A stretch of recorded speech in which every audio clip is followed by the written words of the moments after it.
Meet the editors. Karnataka രാഷ്ട്രീയത്തെ പിടിച്ചുലച്ച ലൈംഗിക പീഡന പരാതിയിൽ JDS നേതാവും ഹസൻ MP-യുമായ പ്രജ്വൽ രേവണ്ണയ്ക്കെതിരെ നടപടിയുമായി JDS. പ്രജ്വലിനെ പാർട്ടിയിൽ നിന്ന് സസ്പെൻഡ് ചെയ്തു. സംഭവത്തിൽ ദേശീയ വനിതാ കമ്മീഷൻ കർണാടക DGP-യോട് റിപ്പോർട്ട് തേടി. അതേസമയം പ്രജ്വലിനെ തള്ളി അമിത്ഷായും രംഗത്തെത്തി. റിപ്പോർട്ട്. നിരവധി സ്ത്രീകളെ ബലാത്സംഗത്തിനിരയാക്കുകയും ഈ പീഡന ദൃശ്യങ്ങൾ ചിത്രീകരിച്ച് ഇരകളെ ബ്ലാക്ക്മെയിലിന് വിധേയരാക്കുകയും ചെയ്തുവെന്നാണ് പ്രജ്വൽ രേവണ്ണയ്ക്കെതിരായ പരാതി. ആയിരക്കണക്കിന് പീഡന ദൃശ്യങ്ങളിൽ ചിലത് രണ്ടാം ഘട്ട തെരഞ്ഞെടുപ്പിന് മുൻപ് പുറത്തുവന്നതോടെ പ്രത്യേക സംഘത്തെ നിയോഗിച്ച് കർണാടക സർക്കാർ അന്വേഷണം ആരംഭിച്ചിരിക്കുകയാണ്. തെരഞ്ഞെടുപ്പ് രംഗത്ത് കോൺഗ്രസിന്റെ പ്രധാന പ്രചാരണായുധവുമാണ് പ്രജ്വലിന്റെ വീഡിയോ വിവാദം. ഈ പശ്ചാത്തലത്തിലാണ് തിരിച്ചടി മുന്നിൽ കണ്ട് മുഖം രക്ഷിക്കാനുള്ള JDSന്റെ ശ്രമം. അന്വേഷണം തീരും വരെ പ്രജ്വലിനെ പാർട്ടിയിൽ നിന്ന് സസ്പെൻഡ് ചെയ്യാനാണ് ഹുബ്ബള്ളിയിൽ ചേർന്ന കോർ കമ്മിറ്റി യോഗത്തിന്റെ തീരുമാനം. SIT അന്വേഷണം JDS സ്വാഗതം ചെയ്തു. അതേസമയം സംഭവത്തിൽ ദേശീയ വനിതാ കമ്മീഷൻ കർണാടക DGP-യോട് റിപ്പോർട്ട് തേടി.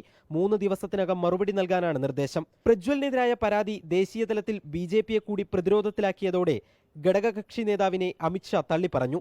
സംഭവത്തിൽ BJP-യെ ചോദ്യം ചെയ്യുന്നതിന് പകരം സ്വന്തം സർക്കാർ ഇത്രയും നാൾ എന്ത് ചെയ്യുകയായിരുന്നുവെന്നാണ് രാഹുലും പ്രിയങ്കയും ചോദിക്കേണ്ടതെന്നും അമിത്ഷാ പറഞ്ഞു. പരാതി ഉയർന്നതിന് പിന്നാലെ നാടുവിട്ട പ്രജ്വൽ ജർമ്മനിയിൽ തുടരുകയാണ്. റിപ്പോർട്ടർ, ദില്ലി. ചോദ്യം ഇതാണ്: രേവണ്ണയുടെ കേസ് തിരിച്ചടിയാകും.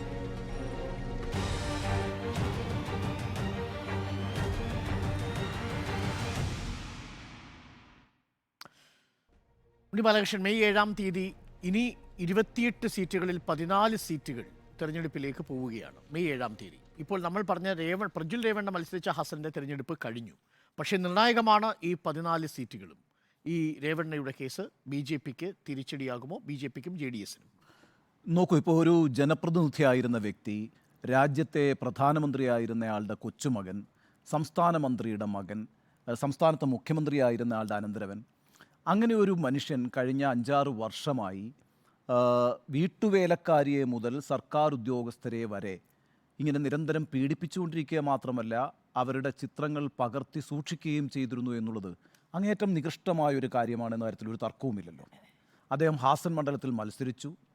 ആ മണ്ഡലത്തിൽ ഈ പറയുന്ന വിഷയം വളരെ കാര്യമായി തന്നെ ചർച്ച ചെയ്യപ്പെട്ടിട്ടുണ്ട്. ഇപ്പം കോർട്ട് ഓർഡർ ഉണ്ടായിരുന്നുകൊണ്ടാണ് മാധ്യമങ്ങൾക്ക് ഇത് വലിയ രീതിയിൽ ചർച്ച ചെയ്യാൻ കഴിയാതെ പോയത്, ജനങ്ങളിലേക്ക് എത്തിക്കാൻ കഴിയാതെ പോയത്. എന്നാൽ ആ മണ്ഡലത്തിൽ വളരെ ഗൗരവത്തോടുകൂടി തന്നെ ഈ ദൃശ്യങ്ങളെല്ലാം സർക്കുലേറ്റ് ചെയ്യപ്പെട്ടിട്ടുണ്ട്, അത് ചർച്ച ചെയ്യപ്പെട്ടിട്ടുണ്ട്. അവിടുത്തെ വോട്ടിംഗ് ശതമാനം എന്ന് പറയുന്നത് സർവ്വകാല റെക്കോർഡാണ്. ഏതാണ്ട് 78% ഹാസനിൽ വോട്ട് രേഖപ്പെടുത്തിയിരിക്കുന്നത്. ഇപ്പോൾ ഈ ലോക്സഭാ തെരഞ്ഞെടുപ്പിൽ അതിൽ കൂടുതലായി വോട്ട് ചെയ്തിരിക്കുന്നത് സ്ത്രീകളാണ്. സ്വാഭാവികമായും ഈ വിഷയം വളരെ സജീവമായി ആ മണ്ഡലത്തിൽ ചർച്ച ചെയ്യപ്പെട്ടിട്ടുണ്ട് എന്ന കാര്യത്തിൽ ഒരു തർക്കവുമില്ല. അതുകൊണ്ട് തന്നെ അതിൻ്റെ ഇമ്പാക്റ്റ് എന്തായിരിക്കും എന്നുള്ളത് നമുക്ക് കണ്ടിരുന്ന് നമ്മൾ ഈ പറയുന്ന ജൂൺ 4-ാം തീയതി വരെ കാത്തിരിക്കണം. അതിനൊരു ഇമ്പാക്റ്റ് ഉണ്ടാകും എന്ന് തന്നെയാണ് ഞാൻ പ്രതീക്ഷിക്കുന്നത്. ഇപ്പോൾ താങ്കൾ നേരത്തെ സൂചിപ്പിച്ചതുപോലെ നമ്മുടെ ഏപ്രിൽ 26-ാം തീയതി 2ാം ഘട്ട വോട്ടെടുപ്പിൽ ആ 14 സീറ്റുകളെന്ന് പറയുന്നത് ഈ പറയുന്ന തെക്കൻ കർണാടകയിലായിരുന്നു. മൈസൂരു റീജിയൻ എന്ന് നമ്മൾ പറയുന്ന ആ മേഖലയിലാണ്. അവിടെയാണ് 3 സീറ്റുകളിൽ JDS NDAയുടെ ഘടകകക്ഷിയായിട്ട് മത്സരിച്ചിട്ടുള്ളത്. ഹാസനിലും മാണ്ഡ്യയിലും കോലാറിലും. മാണ്ഡ്യയിൽ മത്സരിച്ചത് കുമാരസ്വാമി തന്നെയാണ്. അപ്പോൾ ഇവിടെ ഈ JDSന് സ്വാഭാവികമായിട്ടും വലിയ ശക്തിയുള്ളൊരു മേഖലയായിട്ടാണ് നമ്മൾ ഈ മൈസൂരു റീജിയനെ കാണുന്നത്. കഴിഞ്ഞ നിയമസഭാ തെരഞ്ഞെടുപ്പിൽ ഏതാണ്ട് 14% വോട്ട് JDS അവിടെ ആർജിച്ചിട്ടുമുണ്ട്. അതിൻ്റെ അടിസ്ഥാനത്തിലാണ് BJP അവിടെ JDSുമായി ഒരു സഖ്യവും ഉണ്ടാക്കിയിരിക്കുന്നത്. BJPയും JDSും കഴിഞ്ഞ 2-3 തിരഞ്ഞെടുപ്പുകൾ വെച്ച് പരിശോധിക്കുകയാണെങ്കിൽ ഒട്ടും തന്നെ കർണാടകത്തിൽ വളർച്ച കാണിക്കാത്ത 2 പാർട്ടികളായിട്ട് മാറിയിട്ടുണ്ട്. ഇപ്പം 2019 50%-ലേറെ വോട്ട് നേടിക്കൊണ്ടാണ് 28 സീറ്റുകളിൽ 26 സീറ്റുകളും BJP അവിടെ കൈക്കലാക്കിയത്. എന്നാൽ 2023 അവസാനം നടന്ന തെരഞ്ഞെടുപ്പിൽ അവരുടെ വോട്ടിംഗ് ശതമാനം എന്ന് പറയുന്നത് 36-ലേക്ക് ചുരുങ്ങിയിട്ടുണ്ട്. അതേസമയം കോൺഗ്രസ് അവിടെ വളരെ ശക്തമായൊരു മുന്നേറ്റം നടത്തുകയും വോട്ടിംഗ് ശതമാനം ഉയർത്തുകയും ഏതാണ്ട് 3-2 ഭൂരിപക്ഷം നിയമസഭാ തെരഞ്ഞെടുപ്പിൽ ഒറ്റയ്ക്ക് തന്നെ നേടുകയും ചെയ്തിട്ടുള്ള സംസ്ഥാനമാണ് കർണാടകം. കർണാടകത്തിൽ 2019 തൂത്തുവാരിയുള്ള വിജയം ആവർത്തിക്കാൻ കഴിയില്ല എന്ന് BJPക്ക് ഉറപ്പാണ്. അതുകൊണ്ടാണ് JDS പോലൊരു പ്രാദേശിക പാർട്ടിയുമായി അവർ സഖ്യമുണ്ടാക്കിയത്. ആ സഖ്യത്തിലൂടെ അവർക്ക് പരമാവധി സീറ്റുകൾ അവിടെ നേടുക എന്നുള്ളതായിരുന്നു അവരുടെ ലക്ഷ്യം. എന്നാൽ ഈ പറയുന്ന ഹാസൻ കേന്ദ്രീകരിച്ച് ഈ പ്രജ്വൽ രേവണ്ണയുമായി കേന്ദ്രീകരിച്ച്, പ്രജ്വൽ രേവണ്ണ മാത്രമല്ല കേട്ടോ, അദ്ദേഹത്തിൻ്റെ അച്ഛനായിട്ടുള്ള HD രേവണ്ണയ്ക്കെതിരെയും വലിയ പരാതികളുണ്ട്. അദ്ദേഹം അവിടെ സംസ്ഥാന മന്ത്രിയായിരുന്ന ആളാണ്. അദ്ദേഹത്തിനെതിരെ അദ്ദേഹത്തിൻ്റെ വീട്ടുവേലക്കാർ തന്നെയാണ് പരാതി സമർപ്പിച്ചിരിക്കുന്നത്. ആ അർത്ഥത്തിൽ ഈ രേവണ്ണ കുടുംബം വലിയൊരു അപവാദം ഈ തെരഞ്ഞെടുപ്പിൽ അവിടെ സൃഷ്ടിച്ചു എന്നുള്ളത് ചെറിയ കാര്യമല്ല. സ്വാഭാവികമായിട്ടും JDSനെ സംബന്ധിച്ചിടത്തോളം ഉണ്ടാകാവുന്ന നഷ്ടത്തേക്കാൾ വലുതാണ് BJPയെ സംബന്ധിച്ചിടത്തോളം ഈ പ്രശ്നത്തിൽ ഉണ്ടായിരിക്കുന്ന ഒരു പ്രതിസന്ധി എന്ന് പറയുന്നത്. അതിൻ്റെ കാരണമെന്ന് പറയുന്നത് ഈ ഹാസനിൽ പ്രജ്വൽ രേവണ്ണയുമായി ബന്ധപ്പെട്ടുണ്ടായിട്ടുള്ള ഈ സെക്സ് സ്കാൻഡലിനെ കുറിച്ച് വളരെ കൃത്യമായ ധാരണയും അറിവും വളരെ നേരത്തെ തന്നെ BJPയുടെ നേതൃത്വത്തിനുണ്ടായിരുന്നു എന്നത് സംബന്ധിച്ചുള്ള രേഖകളെല്ലാം ഇപ്പോൾ പുറത്തു വന്നിട്ടുണ്ട് അല്ലേ. ദേവരാജ ഗൗഡ എന്ന് പറയുന്ന BJPയുടെ നേതാവ് ഡിസംബർ 8 സംസ്ഥാന അധ്യക്ഷനായിട്ടുള്ള BY വിജയേന്ദ്രയ്ക്ക് അദ്ദേഹം യെദ്യൂരപ്പയുടെ മകനാണ്. വിജയേന്ദ്രയ്ക്ക് ഒരു കത്തയക്കുന്നു, ഇത്തരത്തിലൊരു സെക്സ് സ്കാൻഡൽ രൂപപ്പെട്ടിട്ടുണ്ട്, അങ്ങനെയുള്ളൊരു പാർട്ടിയുമായിട്ട് നമ്മൾ സഖ്യമുണ്ടാക്കിയാൽ നമുക്ക് സംസ്ഥാനത്ത് മാത്രമല്ല ദേശീയ തലത്തിലും വലിയ തിരിച്ചടിയാകും എന്നാണ് ഈ ദേവരാജ ഗൗഡ സംസ്ഥാന നേതൃത്വത്തിന് മുന്നറിയിപ്പ് നൽകിയത്. അത് ഡിസംബർ 8 ആയിരുന്നുവെങ്കിൽ ഡിസംബർ 21 പ്രധാനമന്ത്രി നരേന്ദ്രമോദിയും SD ദേവഗൗഡയുമായി കൂടിക്കാഴ്ച നടത്തുന്നതും അത് സംബന്ധിച്ചുള്ള ചിത്രങ്ങളെല്ലാം പുറത്തേക്ക് വരുന്നതും. അപ്പോൾ ഈ വിജയേന്ദ്ര എന്ന് പറയുന്ന സംസ്ഥാന അധ്യക്ഷൻ ഈ പറയുന്ന പ്രജ്വൽ രേവണ്ണയുമായി ബന്ധപ്പെട്ടുണ്ടായിട്ടുള്ള ഈ വലിയൊരു സെക്സ് സ്കാൻഡൽ മറച്ചുവെച്ചു എന്ന് മാത്രമല്ല, ഇതൊന്നും അറിയാതെ പ്രധാനമന്ത്രി വന്ന് ദേവഗൗഡയുമായി സംസാരിക്കുകയും അതിൻ്റെ അടിസ്ഥാനത്തിൽ 25-3 എന്നൊരു സഖ്യധാരണ NDA എന്ന് പറയുന്നൊരു മുന്നണിയായിട്ട് അത് മത്സരത്തിലേക്ക് പോവുകയും ചെയ്തു. ഇനിയിപ്പം അതിനുശേഷം ഏപ്രിൽ 14 നരേന്ദ്രമോദി ഈ പറയുന്ന HD കുമാരസ്വാമിയെയും അതേപോലെ തന്നെ പ്രജ്വൽ രേവണ്ണയും ഇരുത്തിക്കൊണ്ട് വലിയൊരു തെരഞ്ഞെടുപ്പ് പ്രചാരണത്തിൽ ഇവർക്ക് വേണ്ടി വോട്ട് ആവശ്യപ്പെടുന്നുണ്ട്. അത് ഏപ്രിൽ 14 നടക്കുന്നത്. അതായത് ഏപ്രിൽ 26 ഒന്നാം ഘട്ട വോട്ടെടുപ്പിലേക്ക് പോകുന്ന മണ്ഡലങ്ങളിലേക്കുള്ള പ്രചാരണത്തിനായി എത്തുന്ന മോഡി ഇവരെ രണ്ടുപേരെയും ഉയർത്തിപ്പിടിച്ചുകൊണ്ട് ഇവർക്ക് വോട്ട് ചെയ്യൂ, ഇത് മോദി പരിവാറാണ് എന്ന് അദ്ദേഹം പറയുകയും ചെയ്യുന്നു. ആ അർത്ഥത്തിലൊക്കെ BJP ഇത് അറിഞ്ഞ് വെച്ചതിന് ശേഷവും ഇത്തരത്തിലൊരു പാർട്ടിയുമായി സഖ്യത്തിൽ ഏർപ്പെട്ടു എന്ന് പറയുന്നത് ഞാൻ വിചാരിക്കുന്നത് കർണാടകത്തിൽ മാത്രം ഒതുങ്ങി നിൽക്കുന്നൊരു പ്രശ്നമായിരിക്കില്ല. ഇത് അവിടെയാണ് അതിൻ്റെ ഒരു പ്രതിസന്ധി. ഇതൊരു പെർസെപ്ഷൻ രൂപപ്പെടുത്തുമെന്നാണ് ഞാൻ വിചാരിക്കുന്നത്. കാരണം വെച്ചാൽ ഇപ്പോൾ ഈ വടക്കൻ മേഖലയിലാണ് ഇനിയിപ്പം തെരഞ്ഞെടുപ്പ് നടക്കാനിരിക്കുന്നത്, കർണാടകയിലെ 14 സീറ്റുകൾ. അത് ലിംഗായത്തിന് സ്വാധീനമുള്ളൊരു മേഖലയാണ്. അവിടെ സ്വാഭാവികമായിട്ടും BJPക്ക് ഒരു ശക്തിയുണ്ട്, BJPയോടൊപ്പം തന്നെ കോൺഗ്രസിനും അവിടെ ശക്തിയുണ്ട്. അവിടെ JDS ഒരു പ്രധാനപ്പെട്ട ഫാക്ടറല്ല. എങ്കിൽ കൂടിയും ഈ പറയുന്ന ഈ സെക്സ് സ്കാൻഡൽ എന്ന് പറയുന്നത് ആ സംസ്ഥാനത്തിന് മാത്രമല്ല ഈ സംസ്ഥാനത്തിൻ്റെ പ്രതിച്ഛായയെ തന്നെ ബാധിക്കുന്ന ഒരു വിഷയമായിട്ട് അത് മാറിയിട്ടുണ്ട്. ഒന്നാമത്തെ കാര്യം വെച്ചാൽ അവിടെ ഒരു MP ആയിരുന്നയാളാണ്. കഴിഞ്ഞ ഏതാനും വർഷങ്ങളായിട്ട് ഈ പറയുന്ന വീട്ടുവേലക്കാരി മുതൽ തുടങ്ങി സർക്കാർ ഉദ്യോഗസ്ഥകളെ വരെ പീഡിപ്പിക്കുകയും ഏതാണ്ട് 100-200ഓളം സ്ത്രീകളെയാണ് അത്തരത്തിൽ അദ്ദേഹം പീഡിപ്പിച്ചിട്ടുള്ളതെന്നാണ് പറയുന്നത്. 2976 ക്ലിപ്പുകളാണല്ലോ അദ്ദേഹത്തിൻ്റെ വിവിധ പെൻഡ്രൈവുകളിൽ നിന്ന് കണ്ടെടുത്തിരിക്കുന്നത്. അപ്പോൾ ആ അർത്ഥത്തിൽ ഇതൊരു 4-5 വർഷമായി തുടരുന്നൊരു കാര്യമാണെന്നും അതിൻ്റെ മേളിൽ ഈ പറയുന്ന പല തരത്തിലുള്ള ലീക്കേജുകൾ ഇക്കാര്യത്തിൽ മുമ്പ് തന്നെ ഉണ്ടായിട്ടുണ്ട്. ഇത്തരത്തിലുള്ള ചില പ്രവൃത്തികളിലാണ് ഇദ്ദേഹം ഏർപ്പെട്ടുകൊണ്ടിരിക്കുന്നതെന്നുമായി ബന്ധപ്പെട്ട വാർത്തകളൊക്കെ പറയുന്നുണ്ട്. അതിനെ ഒട്ടും തന്നെ ഗൗരവമായിട്ട് JDS എടുത്തിട്ടില്ല. അതിനെ ഒട്ടും തന്നെ ഗൗരവത്തോടുകൂടി ആ മുന്നണി രൂപപ്പെടുത്താൻ തീരുമാനിക്കുമ്പോൾ BJP എടുത്തിട്ടില്ല.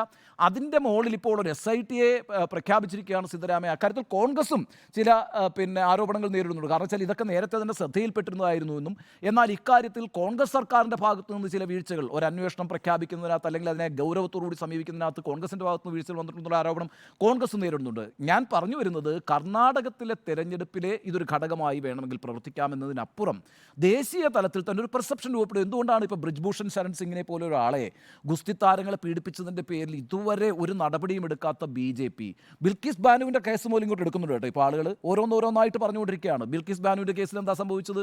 അവിടെ ഗുജറാത്ത് കോടതി ഇവരെയൊക്കെ അങ്ങ് കുറ്റവിമുക്തരാക്കി അങ്ങ് വിടുകയാണ്. ബലാത്സംഗം ചെയ്ത ആളുകളൊക്കെ പിന്നെ സുപ്രീം കോടതി ഇടപെട്ടിട്ടാണ് അവരെ വീണ്ടും ജയിലിൽ അടയ്ക്കുന്നത്.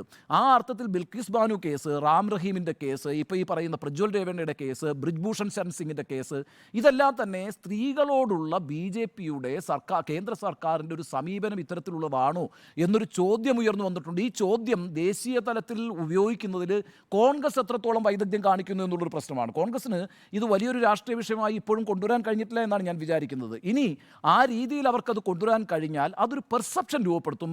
അത് ഗ്രാമീണ വോട്ടർമാരെ സ്വാധീനിച്ചില്ലെങ്കിലും അർബൻ വോട്ടേഴ്സിനെ സ്വാധീനിക്കാൻ സാധ്യതയുള്ളൊരു ഘടകമാണ്. കാരണം വെച്ചാൽ ഇപ്പോൾ എല്ലാ അർബൻ സെൻറ്റേഴ്സിനും ഇത് വലിയ രീതിയിൽ ചർച്ചയായിട്ടുണ്ട്. അപ്പോൾ ആ ചർച്ച ചില ആശങ്കകൾ, ചില സംശയങ്ങൾ വോട്ടർമാർക്കിടയിൽ രൂപപ്പെടുത്താനുള്ള സാധ്യതയുണ്ട്. അതുകൊണ്ട് ഇത് കർണാടകത്തിൽ മാത്രമായി ഒതുങ്ങി നിൽക്കുന്ന ഒരു കാര്യമായിരിക്കില്ല.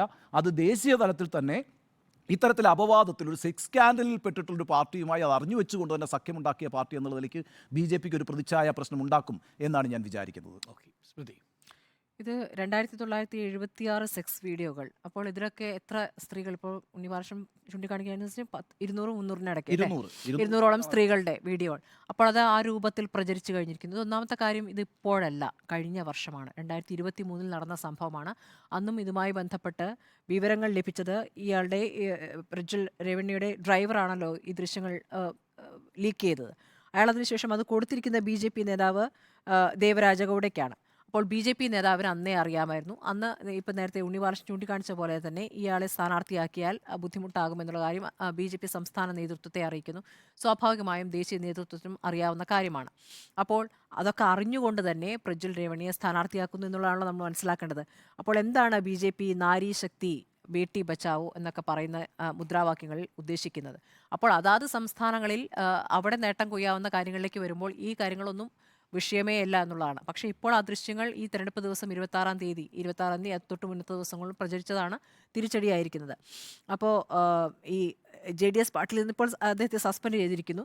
പ്രത്യേക അന്വേഷണ സംഘം അന്വേഷണം നടത്താൻ പോകുന്നു. ആ അന്വേഷണം കഴിയും വരെയാണ് ഇപ്പോൾ സസ്പെൻഷൻ ഉള്ളത്. ഇനിയിപ്പോൾ അയാൾ ഇവിടെ ഇല്ല അല്ലേ, ജർമ്മനിയിലേക്ക് കടന്നുപോയി എന്നാണ് പറയുന്നത്. BJP ഘടകകക്ഷിയായ ജനതാദൾ എസിലെ ഹസനിലെ സ്ഥാനാർത്ഥിയാണ് ഇയാൾക്കെതിരെ ഉയർന്ന ആരോപണത്തിന്മേൽ അന്ന് കോടതിയെ സമീപിച്ച് ഈ വ്യാജ വീഡിയോകൾ സംപ്രേഷണം ചെയ്യുന്നത് വിലക്കണമെന്ന് ഈ പ്രജ്വൽ തന്നെ കോടതിയോട് ആവശ്യപ്പെട്ടിരുന്നു. അപ്പോൾ അത് കോടതി അനുവദിക്കുകയും ചെയ്യുന്നു. ഈ ഡ്രൈവറായ വ്യക്തിക്കെതിരെ അന്ന് ഹർജി നൽകുകയും ചെയ്തിരുന്നു. ആ ഫോണിലുള്ള വീഡിയോകൾ ചില ഇയാൾക്ക് ലഭിച്ചിട്ട് അത് വഴി ബ്ലാക്ക്മെയിൽ ചെയ്യുകയാണെന്നാണ് അന്ന് പ്രജ്വൽ കോടതിയോട് പറഞ്ഞത്. അതിൻ്റെ അടിസ്ഥാനത്തിലാണ് ആ സംഭവങ്ങളൊക്കെ ഉണ്ടായത്. പക്ഷേ ഇപ്പോൾ ഇത് മുഴുവൻ പുറത്തേക്ക് എത്തുകയും ആളുകൾക്കിടയിലേക്ക് അത് വലിയ രീതിയിൽ പ്രചരിക്കുകയും ചെയ്തൊരു ഘട്ടമാണിപ്പോൾ. BJP ഇപ്പോൾ എന്താണ് പറഞ്ഞിരിക്കുന്നത്? ഇപ്പോൾ അമിത്ഷാ എന്താണ് പറഞ്ഞത്? കോൺഗ്രസ് ആണ് ഭരിക്കുന്നത്, കോൺഗ്രസ് എന്തുകൊണ്ട് നടപടിയെടുത്തില്ല എന്നുള്ളതാണ്. BJPക്ക് ഇത് നേരത്തെ അറിയാവുന്നതും BJPയിലെ പ്രധാനപ്പെട്ട നേതാവിന് ലഭിച്ച ദൃശ്യത്തിന്മേലും നടപടിയെടുക്കാതെ അല്ലെങ്കിൽ അതിന്മേലൊരു തീരുമാനമെടുക്കാതെ അയാളെ തന്നെ സ്ഥാനാർത്ഥിയാക്കാൻ തീരുമാനിക്കുന്നു. ഇനി മറ്റൊരു മുദ്രാവാക്യം എന്താണ്? ഇപ്പോൾ കോൺഗ്രസിനെതിരെ എപ്പോഴും ഉന്നയിക്കുന്നത് എന്താണ്? കുടുംബവാഴ്ച അല്ലേ, കുടുംബത്തിൽ നിന്ന് എല്ലാവരും സ്ഥാനാർത്ഥികളാണെന്ന് രാഷ്ട്രത്തിൽ വരുന്നു. ഇതേ കാര്യം പറഞ്ഞുകൊണ്ട് എങ്ങനെയാണ് ദേവേഗൌഡ കുടുംബത്തിലെ എല്ലാവരെയും സ്ഥാനാർത്ഥികളാക്കുന്നത്? അപ്പോൾ അതിലേക്ക് കൂടിയാണല്ലോ അതിലൊരാളാണ് ഇപ്പോൾ ആരോപണ വിധേയമായിരിക്കുന്നത്. അപ്പോൾ ഇതിന്മേലുള്ള മറുപടി ഇപ്പോൾ അമിത്ഷായുടെ പറയുന്നത് കോൺഗ്രസിനെതിരെ പറഞ്ഞുകൊണ്ടാണ്. പക്ഷേ അത് നിൽക്കില്ല എന്നുള്ളതാണ്. തെരഞ്ഞെടുപ്പിൽ ഇതെന്തായാലും തിരിച്ചടിയാകുമെന്ന് തന്നെയാണ് ഞാൻ കരുതുന്നത്. ഈ പറഞ്ഞതുപോലെ കർണാടകത്തിൽ മാത്രമല്ല മറ്റിടങ്ങളിലേക്കും ഇത് വ്യാപിക്കും, ആ രൂപത്തിൽ തന്നെ പ്രചരിക്കപ്പെടുകയും ചെയ്യും എന്നുള്ളതാണ്. അടുത്ത ഘട്ടത്തിലും അതൊരു തിരിച്ചടിയാകുമെന്നുള്ളതാണ്. കോൺഗ്രസ് ഈ പറഞ്ഞതുപോലെ വേണ്ട രീതിയിൽ ഈ വിഷയത്തെ കൈകാര്യം ചെയ്തിട്ടുണ്ടോ എന്നൊരു സംശയം അവിടെ നിൽക്കുന്നു. ഇനിയുള്ള ഘട്ടം അതിനുള്ളതാണ്. രേവണ്ണയുടെ കേസ് BJPക്കും JDSനും തിരിച്ചടിയാകുമോ എന്നതാണ് ചോദ്യം. നാരീശക്തൻ ശക്തിയെക്കുറിച്ചും ഒപ്പം ഈ വരാൻ പോകുന്ന കാലഘട്ടം എന്ന് പറയുന്ന പ്രധാനപ്പെട്ട മോദി യുഗത്തിൽ സ്ത്രീകളാണ് ഇനി ഈ നാടിനെ നയിക്കേണ്ടതെന്നും അങ്ങനെയുള്ള കാസ്റ്റിൽ ഏറ്റവും പ്രധാനപ്പെട്ട സ്ത്രീ വിഭാഗത്തെ സംരക്ഷിക്കുന്നതിനാണ് മോദി സർക്കാർ പ്രതിജ്ഞാബദ്ധമായിരിക്കുമെന്ന് ഒരു നാവുകൊണ്ട് പറയുകയും എന്നാൽ മറുനാവുകൊണ്ട് ഏകദേശം 200ഓളം സ്ത്രീകളെ, വ്യത്യസ്ത പ്രായത്തിലുള്ള കുട്ടികളെ, 18 വയസ്സ് മുതൽ 63 വയസ്സ് വരെയുള്ള കാറ്റഗറി എന്നാണ് ഇപ്പോൾ പുറത്തു വന്നിരിക്കുന്ന വിവരം. അതും സ്വന്തം അമ്മയുടെ പ്രായമാകാൻ പോലും ശേഷിയുള്ള വീട്ടിലെ മെയ്ഡിനെ അടക്കം ക്രൂരമായി പീഡിപ്പിച്ച് അതിൻ്റെ ദൃശ്യങ്ങൾ ഒളിക്യാമറയിൽ പകർത്തി വീണ്ടും ബ്ലാക്ക്മെയിൽ ചെയ്ത് തുടർപീഡനം നടത്തി 2976 വീഡിയോ ദൃശ്യങ്ങൾ ചിത്രീകരിച്ച ഒരു അധമനായ, ഒരു ലൈംഗിക വൈകൃതമുള്ള ഒരു സ്ഥാനാർത്ഥിക്കു വേണ്ടി അതേ പ്രധാനമന്ത്രി വന്ന് ഏപ്രിൽ 14-ാം തീയതി ഇദ്ദേഹത്തെ വിജയിപ്പിച്ചാൽ എൻ്റെ കരങ്ങൾക്ക് ശക്തി പകരുമെന്ന് പറയുകയും ചെയ്യുന്ന അവസ്ഥയിലേക്ക് പാർട്ടി പോയി എന്നതാണ് പാർട്ടി ഇനി നേരിടാൻ പോകുന്ന, BJP നേരിടാൻ പോകുന്ന കർണാടകയിലെയും ഇനി പുറത്തും നേരിടാൻ പോകുന്ന ഏറ്റവും വലിയ പ്രചരണം. അതിൻ്റെ പ്രചരണങ്ങളൊക്കെ ആ ഘട്ടത്തിൽ ആരംഭിച്ചിട്ടുണ്ടെന്നാണ് ഞാൻ മനസ്സിലാക്കുന്നത്. ഇപ്പോൾ തന്നെ കോൺഗ്രസ് ആ വിഷയം ദേശീയ തലത്തിൽ അത് ഏറ്റെടുത്ത് കഴിഞ്ഞിരിക്കുന്നു. ഇപ്പോൾ കോൺഗ്രസ് സ്പോക്ക് പേഴ്സൺ സുപ്രിയ പറയുന്നത് പോലെ എന്താണ് ഈ വിഷയം നേരത്തെ BJPക്ക് അറിയാമായിരുന്നിട്ടും BJP എന്തുകൊണ്ടാണ് JDSുമായൊരു അലയൻസിന് പോയത്? രണ്ടാമത്തെ ചോദ്യം, അത് അറിയാമായിരുന്നിട്ടും എന്തിനാണ് ഹാസനിൽ ഇതേ സ്ഥാനാർത്ഥിയെ തന്നെ നിർത്തിയത്? നോക്കൂ, ആ മണ്ഡലത്തിൻ്റെ പ്രത്യേകത 1991 മുതൽ 2014 വരെ ചുരുങ്ങിയ ചില കാലഘട്ടങ്ങൾ ഒഴിച്ചു നിർത്തിയാൽ ദേവഗൌഡ തന്നെ തുടർച്ചയായിട്ട് പ്രതിനിധീകരിച്ച മണ്ഡലമാണ്. അതും 1 ലക്ഷത്തിലേറെ വോട്ടുകളിലാണ് ഭൂരിപക്ഷവും പല ഘട്ടങ്ങളിലും ദേവഗൌഡയ്ക്ക് കിട്ടിയത്. കഴിഞ്ഞ തവണ ഈ പ്രജ്വൽ രേവണ്ണ തന്നെ ഈ മണ്ഡലത്തിൽ നിന്ന് വിജയിച്ചു പോകുന്നത് 1,41,000 വോട്ടുകൾക്കാണ്. അപ്പോൾ ഇത്രയും വലിയ ഭൂരിപക്ഷമുള്ള JDSന്റെ ശക്തി കേന്ദ്രമായ ഒരു മണ്ഡലത്തിൽ തിരഞ്ഞെടുപ്പ് നടക്കാൻ പോകുന്നതിന് മുമ്പ് തന്നെ ഒരു വലിയ വിവാദം ആളിപ്പടരുന്നു.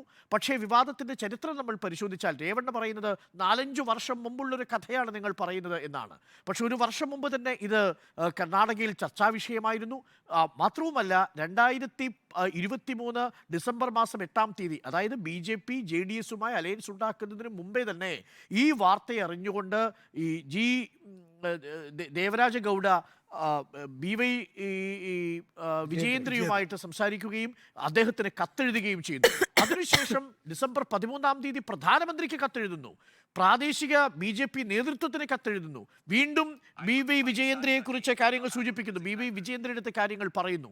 ഇതെല്ലാം പറഞ്ഞു കഴിഞ്ഞിട്ടും തൊട്ടടുത്ത് 3 മാസങ്ങൾ കഴിയുമ്പോൾ ഇതേ സ്ഥാനാർത്ഥിക്ക് വേണ്ടി BJPയുടെ പ്രധാനമന്ത്രി തന്നെ സ്ഥാനാർത്ഥി തന്നെ വന്ന് സ്ഥാനാർത്ഥിക്ക് വേണ്ടി ക്യാമ്പയിൻ ചെയ്യുന്ന കാഴ്ചയാണ് നമ്മൾ കാണുന്നത്. എവിടെയാണ് നാരീശക്തി എന്ന ചോദ്യം നമ്മൾ ചോദിക്കുന്നത്. നമ്മൾ പല ചോദ്യങ്ങളും ഇനി BJPക്ക് ചോദിക്കുന്ന കൂട്ടത്തിൽ ഒരു ലോങ് ലിസ്റ്റ് BJP പ്രിപ്പയർ ചെയ്തിട്ടുണ്ട്. ഈ തെരഞ്ഞെടുപ്പിന്റെ പല ഘട്ടങ്ങളിലും അവരത് ഉപയോഗിക്കുന്നുണ്ട്. മണിപ്പൂരിൽ സ്ത്രീകൾ നഗ്നരായി ചിത്രീകരിക്കപ്പെടുമ്പോൾ എന്തുകൊണ്ട് അവിടെ BJP പോകുന്നത്? ഏറ്റവും ഒടുവിൽ ഇന്നാണ് CBI ഇതിലൊരു കുറ്റപത്രം സമർപ്പിക്കുന്നത് എന്ന് പ്രേക്ഷകർ മനസ്സിലാക്കണം. ആ CBI കുറ്റപത്രം സമർപ്പിക്കുമ്പോൾ നിവൃത്തിയില്ലാതെ ഭരണകൂടത്തെ കുറ്റപ്പെടുത്തിക്കൊണ്ടാണ് മണിപ്പൂരിൽ CBI കുറ്റപത്രം തയ്യാറാക്കിയിരിക്കുന്നത്. പോലീസ് അവിടെ നിഷ്ക്രിയമായിരുന്നു എന്നാണ്. 2 സ്ത്രീകളെ ക്രൂരമായി നഗ്നരാക്കി ബലാത്സംഗം ചെയ്തത് പോലീസിന് മുന്നിൽ വെച്ചാണ് എന്ന് CBI ഇന്ന് സമർപ്പിച്ച കുറ്റപത്രത്തിൽ പറയുന്നു. അവിടെ ഭരിക്കുന്നത് ബീരേൻ സിംഗ് ആണ്. അവിടേക്കൊരു നോട്ടം കൊണ്ടുപോലും നമ്മുടെ പ്രധാനമന്ത്രി എത്തിയില്ല എന്ന വസ്തുത ഇരിക്കെയാണ് മറ്റൊരു പ്രധാനപ്പെട്ട വിഷയം കൂടി കോൺഗ്രസിന് പ്രചരണായുധമായി കിട്ടുന്നത്. ബ്രിജ് വിഷയത്തിൽ എത്ര നാൾ നമ്മളുടെ ഗുസ്തി താരങ്ങൾ സമരം ചെയ്തു.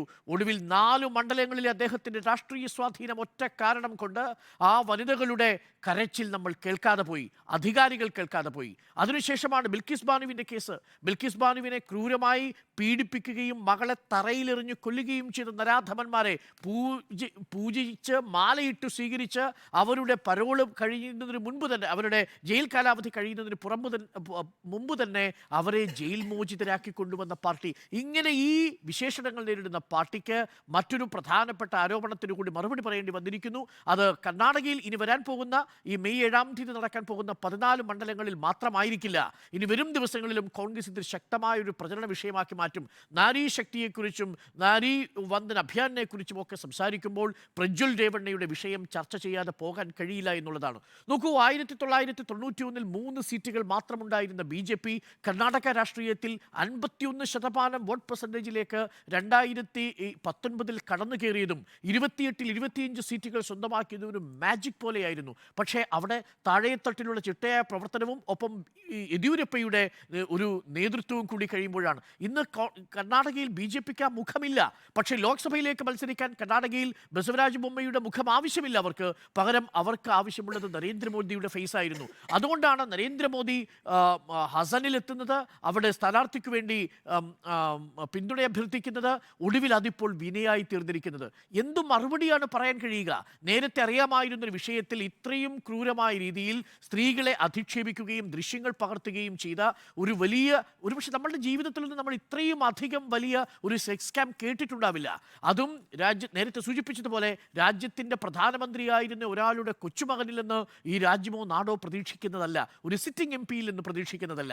അവിടെയാണ് ആ MP-ക്ക് വേണ്ടി വീണ്ടും വോട്ട് അഭ്യർത്ഥിച്ചുകൊണ്ട് BJP എത്തുമ്പോൾ സ്വാഭാവികമായും വരും ദിവസങ്ങളിൽ ആ ചോദ്യങ്ങൾക്കുള്ള മറുപടി വേണ്ടിവരും. അതിലേറ്റവും പ്രസക്തമായ ചോദ്യം എന്ന് പറയുന്നത്, ഇങ്ങനെ ഈ വിഷയങ്ങൾ അറിയാമായിരുന്നിട്ടും എന്തുകൊണ്ട് രാജ്യം വിടാനുള്ള ഒരു സാഹചര്യം ഒരുങ്ങി എന്ന വളരെ പ്രധാനപ്പെട്ട ചോദ്യമുണ്ട്. നേരത്തെ നമ്മൾ നീരവ് മോദിയുടെ കാര്യത്തിൽ, ചോക്സിയുടെ കാര്യത്തിൽ ഒക്കെ നമ്മൾ ചോദിച്ചതുപോലെ ഇത്തരത്തിലൊരു ഗുരുതരമായ കുറ്റകൃത്യത്തിൽ ഏർപ്പെട്ട ഒരാളെ ആരാരും അറിയാതെ SIT അന്വേഷണം വരുന്നതിന് മുമ്പ് നാടുകടത്തിയതിൻ്റെ ഉത്തരവാദിത്വം ആർക്ക് എന്ന ചോദ്യം ഇപ്പോൾ BJP നേരിടുന്നുണ്ട്.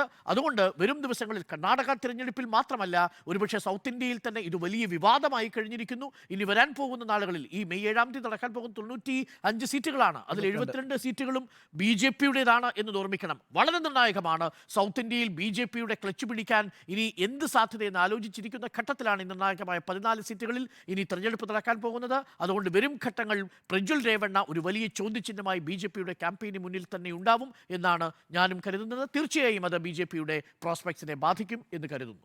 നികേഷ് കുമാർ, ഒരു കാര്യം നമ്മൾ പ്രത്യേകിച്ച് എടുത്ത് കാണേണ്ടത് എന്ന് വെച്ചാൽ, ഇപ്പോൾ 2976 ക്ലിപ്പുകളിൽ അതിൻ്റെ പെൻ ഡ്രൈവ് ആയാലും USB ഡ്രൈവ് ആയാലും പാർക്കുകളിൽ, ബസ് സ്റ്റാൻഡുകളിലൊക്കെ കൊണ്ടിട്ടിരിക്കുകയാണ്. നമുക്ക് ഇതിൽ നൂറുകണക്കിന് സ്ത്രീകളുടെ നഗ്ന ശരീരങ്ങളുണ്ട്. ആ, ഇത് ഇന്നിപ്പോൾ എക്സ്പോസ്ഡ് ആണ്. നമുക്ക് ഒരാൾ ഒരു സെക്ഷൽ ക്രൈം ചെയ്യുകയാണ്.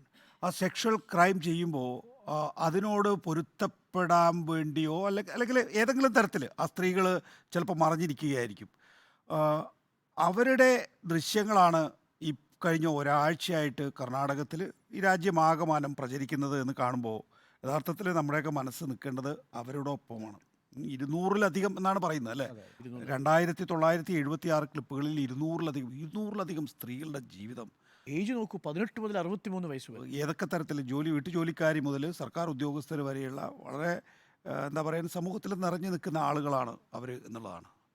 ഇതിന് ആരാണ് ഉത്തരവാദി എന്ന് ചോദിച്ചാൽ ശരിയാണ്, കേന്ദ്ര സർക്കാരിനെ ഇപ്പോൾ നമുക്ക് BJPയെ നേരിട്ട് കുറ്റപ്പെടുത്താൻ കഴിയുന്ന ഒരു കാര്യം എന്ന് പറയുന്നത് ഈ വിഷയം ആദ്യമായി ഉയർത്തിയിട്ടുള്ളത് മറ്റാരുമല്ല, BJPക്കാരനായിട്ടുള്ള ജി ദേവരാജ ഗൗഡയാണ്. അദ്ദേഹം BY വിജയേന്ദ്രയോട് 2023 ഡിസംബറിൽ തന്നെ പറയുന്നു, ഇയാൾക്കെതിരെ ഈ നിലയിലുള്ള വീഡിയോ ക്ലിപ്പുകളുണ്ട്, അതെൻ്റെ കയ്യിലുണ്ട് എന്ന് പറഞ്ഞ് അദ്ദേഹം കത്തയക്കുകയാണ്. വിളിച്ചു പറയുകയല്ല ചെയ്യുന്നത്, കത്തയക്കുകയാണ്. അപ്പോൾ അതിന് രേഖാമൂലം അതിപ്പോൾ X പ്ലാറ്റ്ഫോമിൽ ആ കത്ത് പ്രചരിക്കുന്നുമുണ്ട്. അപ്പോൾ ആ ഘട്ടത്തിൽ തന്നെ ജനതാദളസുമായിട്ടുള്ള സഖ്യം വേണ്ട എന്ന് BJPക്ക് തീരുമാനിക്കാൻ കഴിയുമായിരുന്നു. പക്ഷേ BJP അവരുടേതായിട്ടുള്ള കാരണങ്ങളാൽ ആ സഖ്യവുമായി മുന്നോട്ട് പോകാൻ തീരുമാനിച്ചു. അതെന്താണ്? ലിംഗായത്തും വൊക്കലിംഗയും ചേർന്നാൽ കർണാടക രാഷ്ട്രീയത്തിൽ 100% വോട്ടാകും, അല്ലെങ്കിൽ ഭൂരിപക്ഷ വോട്ടാകുന്നു. അങ്ങനെ നമുക്ക് വളരെ എളുപ്പത്തിൽ 28 സീറ്റുകളിൽ ജയിച്ചു കയറാൻ സാധിക്കുമെന്നുള്ളത് നമുക്കറിയാവുന്നതുപോലെ ലിംഗായത്താണ് യെദ്യൂരപ്പ, അതുപോലെ തന്നെ വൊക്കലിംഗയാണ് കുമാരസ്വാമി. അപ്പോൾ ഈ സാഹചര്യത്തിൽ BJPയെ സംബന്ധിച്ചിടത്തോളം സഖ്യത്തിലേക്ക് പോകുന്നു. പിന്നെ രണ്ടാമത് ഈ ദേവരാജ ഗൗഡ പറഞ്ഞത് ഇയാളെ പ്രജ്വലിനെ സ്ഥാനാർത്ഥിയാക്കരുത്, കാരണം ഇയാളാണ് ഈ വീഡിയോ ക്ലിപ്പുകളിലുള്ള അക്രമി എന്ന്. പക്ഷേ പ്രജ്വലിനെ സ്ഥാനാർത്ഥിയാക്കാൻ തീരുമാനിക്കുന്നു. നരേന്ദ്രമോദി അവിടെ വന്ന് പ്രസംഗിക്കുന്നത് എന്താണെന്നറിയാമോ? പ്രജ്വലിനുള്ള ഓരോ വോട്ടും എന്നെ ശക്തിപ്പെടുത്തും എന്നാണ്. മോദി പരിവാർ ആ ശക്തിപ്പെടുത്തലിന് വേണ്ടി ഏത് തരത്തിലുള്ള ബലാത്സംഗകാരിയെയും ഗുണ്ടയെയും BJP താങ്ങാൻ തയ്യാറാകുന്നു എന്നുള്ളതാണ് കഴിഞ്ഞ കുറേ നാളുകളായി നമ്മൾ കണ്ടിട്ടുള്ളത്. ഇതിനു മുമ്പ് നമ്മൾ കണ്ടത് എന്താണ്? മണിപ്പൂർ ബ്രിജ്ഭൂഷൺ സിംഗ് ഇതേ ആക്ഷനാണ് അല്ലേ? മണിപ്പൂരിൽ ഒരു അക്ഷരം വേണ്ടിയിട്ടില്ലല്ലോ. അവസാനം ആ 2 പെൺകുട്ടികളെ നഗ്നയാക്കി നടത്തുന്ന ആ 2 വരി ഒഴിച്ചു കഴിഞ്ഞാൽ ഒരിടത്തു പോലും നരേന്ദ്രമോദി ആ വിഷയം പൂർണ്ണമായി അപഗ്രഥിച്ചിട്ടില്ല, മണിപ്പൂരിൽ പോകാൻ കൂട്ടാക്കിയിട്ടില്ല. ബ്രിജ്ഭൂഷൻ്റെ കാര്യത്തിൽ നമ്മുടെ ബ്രിജ്ഭൂഷൻ്റെ കാര്യത്തിനകത്ത് എത്രയധികം തെരുവ് സമരങ്ങൾ നടന്നു. ഈ രാജ്യം മുഴുവൻ ആ അത്ലറ്റുകളുടെ കൂടെ നിന്നില്ലേ, അവരുടെ കോസിനൊപ്പം നിന്നില്ലേ? എന്നിട്ടും എന്തെങ്കിലും ഒരു ഇളക്കമോ അനക്കമോ നരേന്ദ്രമോദിക്കോ കേന്ദ്ര സർക്കാരിനോ ഉണ്ടായോ? ഇപ്പോൾ പ്രജ്വലിനെ നാട് വിടാൻ കൂടി അനുവദിച്ചതോടുകൂടി ഇക്കാര്യത്തിൽ എന്താണ് നരേന്ദ്രമോദി സർക്കാർ BJP എന്ന കാര്യത്തിൽ നമുക്ക് നല്ല വ്യക്തതയായിരിക്കുന്നു. അപ്പോൾ മംഗൾസൂത്ര എന്നും നാരീശക്തി എന്നും മാതൃശക്തി എന്നും പ്രത്യേകിച്ച് ഈ പറയുന്ന പോളിംഗ് ദിനത്തിൽ ഏറ്റവും കൂടുതൽ ക്യൂ നിൽക്കുന്നവർ സ്ത്രീകളാണല്ലോ. അവർക്ക് വേണ്ടിയിട്ടാണല്ലോ ഈ മുദ്രാവാക്യങ്ങളൊക്കെ ഉയർത്തുന്നത്. അവരെ പ്രകോപിപ്പിക്കുന്നതിന് വേണ്ടിയിട്ടാണല്ലോ നിങ്ങളുടെ മംഗൾസൂത്ര കോൺഗ്രസ്സുകാരെ പിടിച്ചു പറിക്കാൻ പോവുകയാണ് എന്നുള്ള നിലയിലുള്ള പ്രചരണം നടത്തുന്നത്. അന്ന് മുഖ്യമന്ത്രി അഭിമുഖത്തിൽ പറഞ്ഞിട്ടുള്ളത്, നോക്കൂ, ഇങ്ങനെയൊക്കെയുള്ള പ്രചരണം നടത്തുമ്പോൾ മുസ്ലിമിനെ കണ്ടാൽ അടിക്കാൻ തോന്നണമെന്നാണ് പ്രധാനമന്ത്രി ഉദ്ദേശിക്കുന്നത്. തൊട്ടടുത്ത് നിൽക്കുന്ന ഒരു മുസ്ലിമിനെ കണ്ടാൽ അടിക്കാൻ തോന്നണം എന്നുള്ള നിലയിൽ. അപ്പോൾ ആ നിലയിലുള്ള പ്രസംഗങ്ങൾ നടത്തുക, ഈ നിലയിലുള്ള മുദ്രാവാക്യങ്ങൾ ഉയർത്തുക, പ്രവൃത്തിയോ ഇതാണ് എന്നുള്ളതാണ്. ഒപ്പം തന്നെ മുസ്ലിം സംവരണത്തിൻ്റെ കാര്യമൊക്കെ തന്നെ അടുത്ത ഘട്ടത്തിൽ അടുത്ത വിഷയത്തിൽ നമ്മളത് ചർച്ച ചെയ്യുന്നതുകൊണ്ട് ഞാൻ ഇപ്പോൾ ഇവിടെ പറയുന്നില്ല. അധികാര സ്ഥാനത്തുള്ള പുരുഷന്മാർ, അതും ഈ പറയുന്ന കുടുംബാധിപത്യ രാഷ്ട്രീയ പാർട്ടികളിലെ അധികാര സ്ഥാനത്തുള്ള പുരുഷന്മാർ അവരുടെ അധികാരം ഉപയോഗിച്ചുകൊണ്ട് ഈ പറയുന്ന വീട്ടുജോലിക്കാരായിട്ടുള്ള ആളുകൾ അല്ലെങ്കിൽ സമൂഹത്തിൻ്റെ താഴെക്കിടയിലുള്ള സ്ത്രീകളെ അവരെ എക്സ്പോസ് അവരെ ലൈംഗികമായി ആക്രമിക്കുക എന്ന് പറയുമ്പോൾ നമ്മുടെ നാട്ടിൽ സാധാരണഗതിയിൽ ഈ വെൽഫെയർ സ്കീമുകളൊക്കെയാണ് ഈ സ്ത്രീകളെ ആകർഷിക്കുക എന്ന് പറയും. പക്ഷെ അവരുടെ അഭിമാനത്തിന് ക്ഷതം സംഭവിക്കുകയാണെങ്കിൽ, അവരുടെ ജീവിതത്തിൽ പോറലേൽക്കുന്ന സംഭവങ്ങൾ ഉണ്ടായാൽ, അപ്പോഴും അവർ ഈ വെൽഫെയർ സ്കീമിന് പിന്നാലെ ഇപ്പോൾ ഒരു ഗ്യാസ് 1500 രൂപയുടെ ഗ്യാസ് 800 രൂപയ്ക്ക് തരുന്നു എന്ന് വിചാരിച്ചിട്ട് അവരതിനൊപ്പം പോകുന്നതാണോ നമ്മുടെ ഭരണാധികാരികൾ വിചാരിച്ചു വെച്ചിരിക്കുന്നത്, BJP ഭരിച്ചു വെച്ചിരിക്കുന്നത്? ഇതിനകത്ത് BJPയുടെ റോൾ ഇതാണ് എങ്കിൽ കോൺഗ്രസിനും ഇക്കാര്യത്തിൽ ചെയ്യാൻ കഴിയുന്ന കുറച്ച് കാര്യങ്ങളുണ്ടായിരുന്നു. നോക്കൂ, ആ ലോക്സഭാ മണ്ഡലത്തിൽ നേരിട്ട് BJPയും കോൺഗ്രസും തമ്മിലുള്ള JDSും കോൺഗ്രസും തമ്മിലുള്ള നേരിട്ടുള്ള ഏറ്റുമുട്ടലാണ്. ഈ വിഷയം വരുന്ന സമയത്ത് തന്നെ ഒരു FIR ഇടാൻ കഴിയുമായിരുന്നെങ്കിൽ ആദ്യത്തെ USB ഡ്രൈവ് കാണുമ്പോൾ തന്നെ പെൻ ഡ്രൈവ് കാണുമ്പോൾ തന്നെ നിങ്ങൾക്കൊരു FIR ഇട്ടിട്ട് ഇത് പിടിച്ചെടുക്കാൻ. കാരണം എന്തുകൊണ്ടാണ് ഇവർക്ക് ഈ പറയുന്ന പാർക്കുകളിലും ബസ് സ്റ്റാൻഡുകളിലും ഒക്കെ തന്നെയും ഈ USB ഡ്രൈവുകൾ കൊണ്ടിടേണ്ടി വന്നിട്ടുള്ളത്? കോടതിയുടെ ഗാഗ് ഓർഡർ ഉണ്ട്. ഏതെങ്കിലും തരത്തിൽ ഇതുമായി ബന്ധപ്പെട്ട വാർത്ത പ്രസിദ്ധീകരിക്കാൻ കഴിയില്ല, ഏതെങ്കിലും തരത്തിൽ ഈ തരത്തിലുള്ള ദൃശ്യങ്ങൾ കാണിക്കാൻ കഴിയില്ല. അപ്പോൾ എന്ത് ചെയ്യുന്നു? ഒരു കുൽസിത മാർഗം ബസ് സ്റ്റാൻഡുകളിൽ കൊണ്ടിടുക, ആളുകൾ കൊണ്ട് ഇടുക. അപ്പോൾ അതിൻ്റെ ആഘാതശേഷി ഇരട്ടിക്കുകയാണ്. നിങ്ങൾക്ക് നാളെ ഒരു ഓൺലൈൻ പേജിലാണ് ഈ വാർത്ത വന്നതെങ്കിൽ നാളെ വേണമെങ്കിൽ കോടതിക്ക് ആ വാർത്ത പിൻവലിക്കാൻ ആവശ്യപ്പെടാം. ഈ USB ഡ്രൈവ് ഇയാളുടെ കയ്യിൽ ഒരു ഹാർഡ്വെയറായി കിടക്കുകയല്ലേ ചെയ്യുന്നത്. ഇത് എല്ലാ കാലഘട്ടത്തിലും ഉണ്ടാവുമല്ലോ, എവിടേക്ക് വേണമെങ്കിലും ട്രാൻസ്ഫർ ചെയ്യാൻ കഴിയും. 100 കണക്കിന് സ്ത്രീകളുടെ ജീവിതം എന്നുള്ളതാണ്. അപ്പോൾ ഒരു പരമ്പര തന്നെയാണോ ഉണ്ടാകാൻ പോകുന്നത്? അല്ലെങ്കിൽ അവർക്ക് അവരുടെ മക്കളോടൊപ്പമോ അല്ലെങ്കിൽ കൊച്ചുമക്കളോടൊപ്പമോ അവരുടെ മക്കളുടെ ഭാര്യമാർക്കൊപ്പമോ ജീവിക്കാൻ കഴിയാത്ത സാഹചര്യമാണോ ഉണ്ടാക്കുന്നത്? ഇത് വളരെ എന്താ പറയുക, നമ്മുടെ രാഷ്ട്രീയത്തിൽ സംഭവിക്കാൻ കഴിയുന്ന ഏറ്റവും നീചമായ കാര്യം എന്ത് എന്ന് ചോദിച്ചാൽ പ്രജ്വലിൻ്റെ ഈ പറയുന്ന സൈക്കോ സ്വഭാവം നമുക്ക് വിലയിരുത്താം.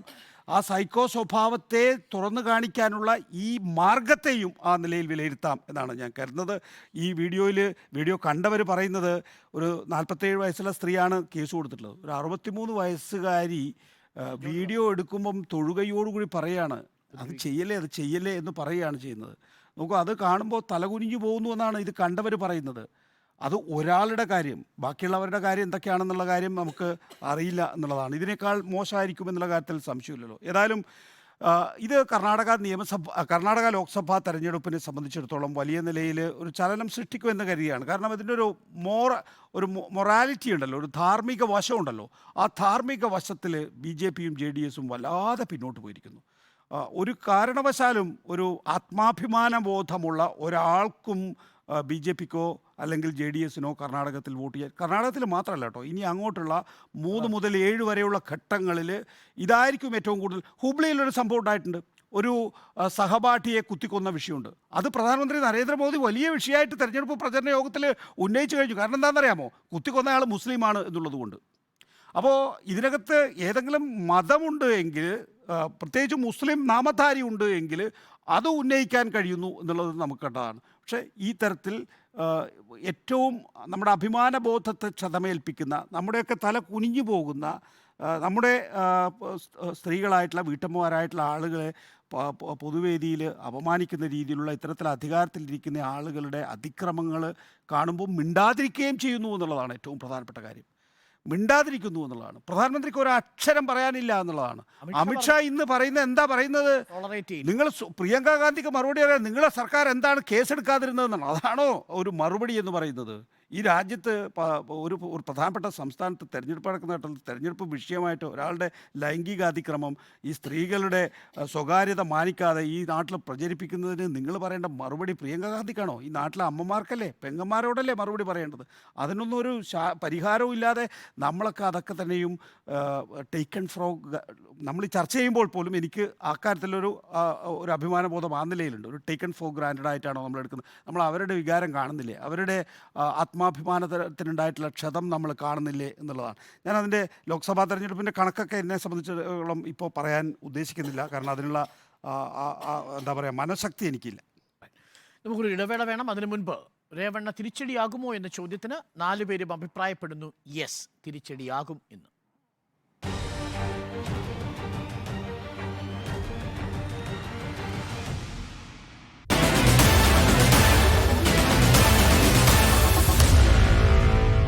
Meet the editors.